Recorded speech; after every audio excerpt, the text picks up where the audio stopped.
our young people and our women will lead us. That is what this moment in time is demonstrating to us. That these voices that often have been the voices we perhaps have not heard as much or have been held back from us are now taking their position as the leaders as they always have been. So that this young person, this young man who's 9 years old, is that right? 9 years old? Thielen's 9? Can lead us in this day. And that as we think about all of the work that we're going to be doing in the next little while, I want you to think about those two beautiful songs that Thielen brought to us with his mother. Because in the end, it is about those women and those young people who are teaching us now. We are learning from them in this moment. Today is a day called Niigaan. Now Niigaan, and there's within the language, within Anishinaabe, there are usually many interpretations or many understandings of one word. But Niigaan not only means leading, but it also means to bring forth. And it also means things to announce things that are coming. So that Niigaan is often used to mean first, but it also means to say that something is just coming towards us. Something is just about to happen. And so that sound that we hear when we hear that word of Niigaan will open up something for us today, and that we are seeing that. And so those drops in the water that happened in late November and early December throughout our recent winter throughout Baboon, we have seen so many different drops into the water that have created waves.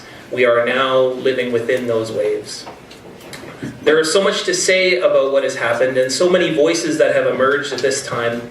We are going to hear several of them that are going to partake and share with us their thoughts on this moment and what we can learn about this moment and how we can reflect and how we can perhaps change this relationship into a reciprocal and mutually beneficial one in this country. Because as it says in your program, and I invite you to think and look to your program as you look all day at this beautiful work by Christy Belcourt, who is a sister and an auntie to many of us and a daughter. She is an incredible artist and thinker, and I understand just around the corner she has a beautiful stained glass window in that government building over there. That Christy has donated this beautiful work to encourage us to think about that relationship, that the beauty of that relationship is really within this image, and we can reflect upon those images. Much in the way that we can look at those rock paintings and those petriforms and those birch bark scrolls and look at those and see what our instructions are to life. That have always been in this territory and that have always been in this country and are the foundational literatures of this place. From wampum to birch bark and so forth. We have so much work to do. I don't want to spend too much time. If you know anything about my family, the Sinclair men are inherently long-winded. If you've heard my father speak, you would know. You could be there for days. And so I'll try to keep it to minimal and try to keep it under control, but I encourage you to take a look at this beautiful piece of work, this piece of literature just on the left-hand side of your program that talks about why we are here. And that what I want to say before we begin is that today is about gifts. And is way back when treaties were first forged, not only between First Nations and settlers when they came to this territory, but also between First Nations, between others who all came to this territory, and also between the animals and the fish and the water, that it was always inherently about gifts. The first day would be spent just gift giving, and that those gifts created the foundation of a relationship that enabled those treaties to take place. Without the gifts, there would have been no treaties. There would have been no discussions. So that today is about you bringing your gift of yourself and your listening and your thoughts and your words and also your time, because we're all busy people. And those gifts that you bring, I encourage you to bring them in a good way to this space, and this space is a beautiful space. It's a comfortable and a welcoming space for those gifts. And that when you give a gift, that when you receive those gifts, that you receive them in a good way as well, because those gifts are not like that ugly sweater that you get from your auntie that you throw in the closet and you never use. We're talking about a gift that you use and you employ for hopefully the days past this, and that we encourage and we carry those gifts forever and we think about those things. We're going to invite our first speakers to speak briefly about Indigenous and Canadian histories. And I don't know if, would you like to come up together, or do you want to come together? So I'll introduce you together. Okay, so the first is Leanne Simpson. Now, many of you would know Leanne Simpson through her work, her advocacy, and she's also a writer, and she's an academic. She's Mississauga. She's a member of Alderville First Nation, and she's an editor of an incredible anthology called Lighting the Eighth Fire. And also an anthology about the Oka moment in 1990 called This Is an Honor Song, and author of an incredible book called Dancing on Turtle's Back, which I teach to my students at the University of Manitoba. She also has a new book coming out called The Gift Is in the Making, which is a collection of stories. And I just finished editing that book. It is an incredible book. Watch for it. It's going to make a huge splash. So next is Victoria Freeman. Victoria Freeman I've known for many years. She is a landmark watershed scholar in the work of thinking about the roles and responsibilities of not only academics and historians in this country, but also the role of non-Indigenous peoples within this country. And she's wrote an incredible book called, I don't want to mess up the title, Distant Relations. How My Ancestors Colonized North America. I just didn't want to mess it up. So without further ado, I want to introduce both of them up here. So please welcome them up.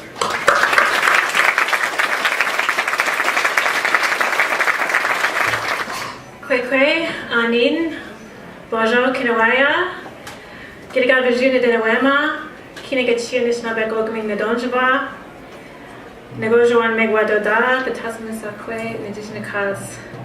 Nigichinendam Gibijayan Nongam Ma Andaek, Kinawa Oma Wininik Aki, Shimikwich, Mishomis Albert Dumont, for your fantastic prayer and opening and welcoming us to your territory. Nigichinendam Gibijayan Gibibwachanguk. I'm so very happy and honored to be here today amongst allies, amongst friends and family, working towards making Canada a respectful and honorable and wonderful place for everybody. Thank you to the organizers, and thank you especially to those elders and those grandmothers and grandfathers in the audience, because you have never been idle, and because my generation of Indigenous people would not exist without your persistence, your commitment, your love, and your sacrifice. I gain my voice and my knowledge grounded in my homeland. And so I want to begin today by talking to you about where I come from. I'm from the Mississauga part of the Anishinaabeg, or the Ojibwe Nation, and we call our nation Kinagachia Anishinaabeg Ogaming, the place where we all live and work together. Mississauga Anishinaabeg territory is on the north shore of Lake Ontario, or Chunibish. And Chunibish literally means big water, but it's also one of our spirits. And we have lots of stories about Chunibish. Mississauga means at the mouth of the rivers, and that name comes from our history as a people who spent time at the mouths of rivers draining into Lake Ontario. Mississauga and Anishinaabeg people are salmon people. My elder Doug Williams from Curve Lake First Nation tells me that Lake Ontario, Chunibish, had its own resident population of salmon that migrated every year up to Stony Lake to spawn. I haven't known that. We drank directly from the lakes, and that was a good and healthy thing to do. There is a large population of eels that migrated to Stony Lake each year from the Atlantic Ocean. There is an ancient old-growth forest of white pine that stretched from Curve Lake all the way down to the shore of Lake Ontario that had virtually no understory except for a bed of pine needles. There were tall grass prairies and broad oak savannas where Peterborough stands today. The lakes were teeming with monoman, or wild rice. The land was dotted with sugar bushes. The lakes were full of fish. It sounds idyllic because compared to now, it was idyllic. And our knowledge systems, our education systems, our political systems, and our international diplomacy was designed to promote more life. It was designed to generate life, and not just human life, but the life of plants and animals and of all living things. Now this is the hard part, so don't jump out of the canoe just yet. Over the past 200 years, without our permission and without our consent, we have been systemically removed and dispossessed of most of our territory. We have fought back as our homeland has been stolen and clear-cut and subdivided and sold to settlers from Europe and later cottagers from Toronto. The last eels and the last salmon navigated our waters about 100 years ago. We no longer have old-growth white pine forests. Our rice beds have nearly been destroyed by the Trans-Severn Waterway. All but one tiny piece of prairie in Alderville has been destroyed. 90% of our sugar bushes are under non-native ownership. Our most sacred places have been made into provincial parks for tourists with concrete buildings over our teaching rocks. Our burial grounds have cottages built on top of them. The veins of our mother have lift locks and dams blocking them. The shores of nearly every one of our lakes and rivers has a cottage or a home on it, making it very nearly impossible for us to launch a canoe. And of course, we live with the ongoing trauma of the Indian Act, residential schools, day schools, sanitariums, child welfare, and now an education system that refuses to acknowledge our culture, our knowledge, our histories, and our experiences. Now, at the beginning of the colonial period, we signed early treaties as international diplomatic agreements with the Crown to protect the land and to ensure our sovereignty, our nationhood, and our way of life. These original agreements set the terms for sharing parts of the land with settlers and for respecting their sovereignty. These agreements were not about succession, they were not about termination, and they were not about extinguishment. They protected our sovereignty and our way of life, the environment and our nationhood for generations to come. They were the instruments through which our diplomacy was embodied, and we expected those settler governments to engage with us in those agreements. Instead, we got the Williams Treaty in 1923 that was heralded by the state as our first modern treaty, but it isn't really a treaty at all, according to our traditions, but another termination plan. In my family, it resulted in 89 years without hunting and fishing rights. My grandmother grew up eating squirrel and groundhogs because if her parents were caught hunting deer or fishing, they were criminalized.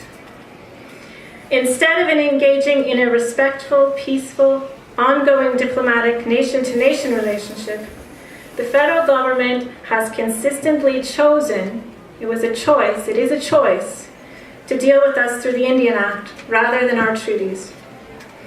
My ancestors, and it doesn't matter how far back you go, 7 generations, 14 generations, however, they wanted me to be able to live as a Mississauga Anishinaabe Kwe in our territory in a way of life that promotes the sanctity and the integrity of our first mother, the earth, and in peace with neighboring nations. Because bound up in this way of living, in this land, in this nest of intimate relationships, is everything that held meaning for my ancestors. And it's everything that holds meaning for me. This is the very same thing that I want for my great-grandchildren. I want them to be able to fall in love with every piece of our territory. I want their bodies to carry with them every story, every song, every piece of poetry hidden in our language. I want them to be able to dance through their lives with joy. I want them to live without fear because they know respect, because they have a pristine environment with clean waterways that will provide them with the physical and emotional sustenance to uphold their responsibilities to the land, their families, their communities, and their nations. I want them to be valued and heard and cherished by by our communities and by Canada, no matter what their sexual and gender orientation. This is the link, the Kobade. Kobade is a word that we use to refer to our great-grandparents and also our great-grandchildren. This is the link. A love of land, a love of family, a love of language, a love of a way of life. And this is what our diplomats were negotiating when the settlers first arrived in our territory. It was love that was the impetus for those first treaties. Anishinaabe freedom, protection for the land, a space, an intellectual, a political, a spiritual, and a physical space where we could live as Anishinaabe and where our Kobade could do the same. For 300 years, we've heard settler governments negotiate formal recognition of our nationhood and self-determination into their laws. And for 300 years, we have seen them do everything possible to cripple that recognition in practice in their day-to-day interactions with us. We have seen them set aside every single one of our treaties and deal with us only through the Indian Act. We have seen them set aside our nationhood and confine us to a policy discussion. We have seen 300 years of promises for a new relationship, only to be met in practice by continued extinguishment of our rights. My people said no to this in 1764, 1787, 1812, 1818, 1923, 1969, 1982, 1990, 1996, 2013, and every second of every year in between. This is the backdrop of Idle No More. Idle No More comes from a place of tremendous trauma and tremendous pain and tremendous love, a strong desire to resist, renew, and regenerate. A reporter recently asked me in reference to Idle No More why this time the women finally stood up. And I smiled to myself. And I said, women have always been the leaders in my community. It's just that no one has noticed before.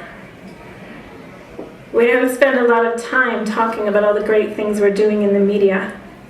We're busy teaching our people our languages, or helping our kids make drums, or making maple syrup, or ice fishing, or building an Indigenous theater movement that spans Turtle Island, or weeding the garden, or educating that next generation, or standing up and speaking out in whatever way we know how. We didn't just stand up, we've always been standing. A student commented to me recently that we need more Indigenous women engaged in governance work and politics. This, while Chief Spence was on day 35 of her fast, while Indigenous women all over Turtle Island spoke out, danced, sang, wrote, put their bodies on the land to protect our First Mother, all the while doing that regular old nation-building work that we're already engaged in. Women have been the backbone of the resurgence movement and of the re-emergence of traditional government and politics for generations.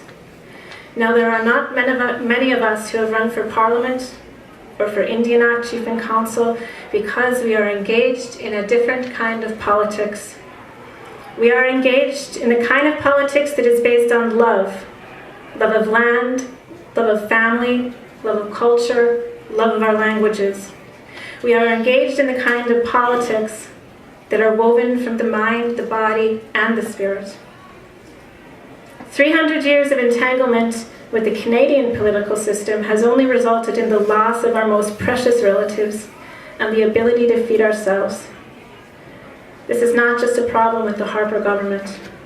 It is a problem with a system that is hell-bent on extinguishing our rights and responsibilities in order to access our lands and better participate in the hyper-development of natural resources, a practice that is killing the planet. We have 1 decade left to prevent global climate disaster, and we are still in a massive across-the-spectrum denial. We need to transform the relationship that we have to each other, and we need to transform the relationship that we have to this land.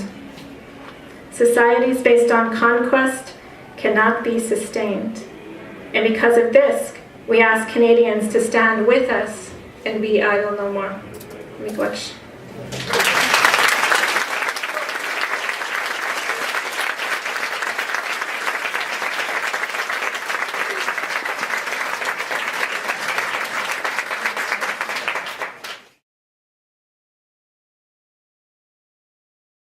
And lead us in this day.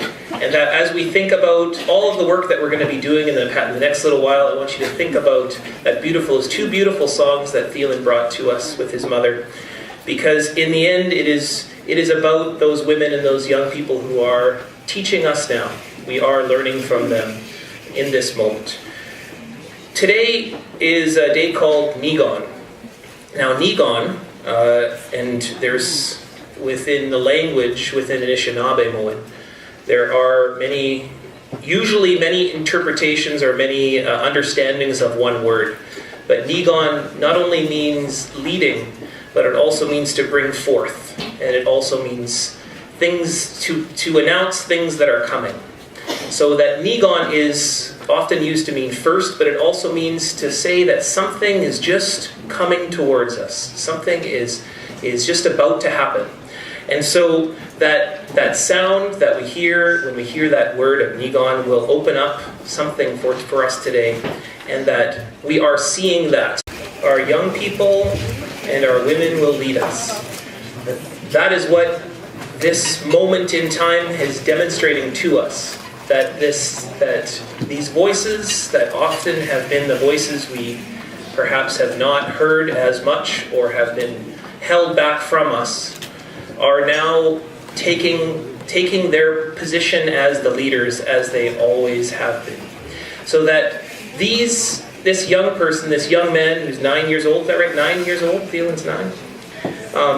And so those drops in the water that happened in late November and early December throughout our recent winter throughout Baboon, we have seen so many different drops into the water that have created waves. We are now living within those waves. There is so much to say about what has happened and so many voices that have emerged at this time. We are going to hear several of them that are going to partake and share with us their thoughts on this moment and what we can learn about this moment and how we can reflect and how we can perhaps change this relationship into a reciprocal and mutually beneficial one in this country. Because as it says in your program, and I invite you to think and look to your program as you look all day at this beautiful work by Christy Belcourt, who is a sister and an auntie to many of us and a daughter. She is an incredible artist and thinker, and I understand just around the corner she has a beautiful stained glass window in that government building over there that Christy has donated this beautiful work to